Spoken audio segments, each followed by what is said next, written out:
তো ফাইনালি আমরা সবাই গোয়া পৌঁছে গেছিলাম। আর পৌঁছেই হোটেলে চেক ইন করে আমরা বেরিয়ে পড়েছিলাম বিচের জন্য। তো সবাই মোটামুটি ড্রেস করে বেরিয়ে পড়লাম।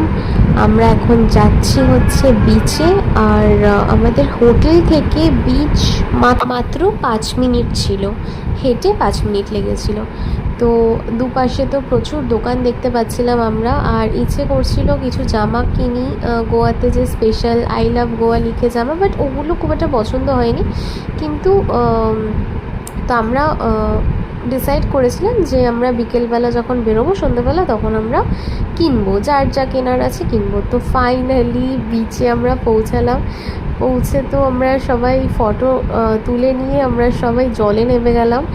এবার ওখানে ফটো তোলা, ভিডিও তোলার জন্য বিচের সাইডে যারা বোটিং করায় সেই দাদাগুলো ছিল। তো কিছু কিছু ফটোস ভিডিও সেই দাদারা তুলে দিয়েছে, আর কিছু কিছু আমরা নিজেরা তুলেছি। ভীষণ মজা করেছে সবাই, খুব মজা করেছি আমরা।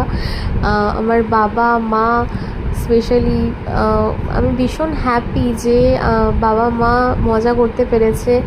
লাইফে ফার্স্ট টাইম আমরা সবাই একসাথে ফ্যামিলির। তো যাই হোক, আমরা ভীষণ মজা করছি, দেখতে পাচ্ছ তোমরা। তো এই ভিডিওটা ওই একটা দাদাই করে দিচ্ছিল।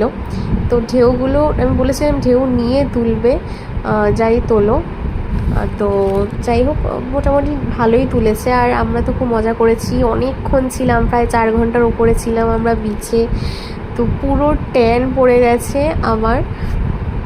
তো এখানে যেহেতু ভিডিওর সাথে সাথে ফটো ক্লিক করতে হচ্ছিলো, এজন্য একবারেই সবাই পোজ দিচ্ছিল এদিকে তাকিয়ে। এখানে দেখতে পাচ্ছ আমার বোন, ভাই, আমি, মা, বাবা, ওই দূরে ছোটো মামা তো অনেক দূরে চলে গেছিলো। তো আমরা ভীষণ সবাই মজা করছি, জলে এনজয় করছি। তো গোয়া এক কথায় খুব সুন্দর ঘুরেছি আমরা। আর ঘুরতে গিয়ে সত্যি বলতে রোদে ট্যান পড়ে যাওয়া এগুলোর চিন্তা আমি করি না। আর ভীষণ মজা করেছি সবাই মিলে। আর আমার বাবা তো খুব মজা পেয়েছে, বাবা মা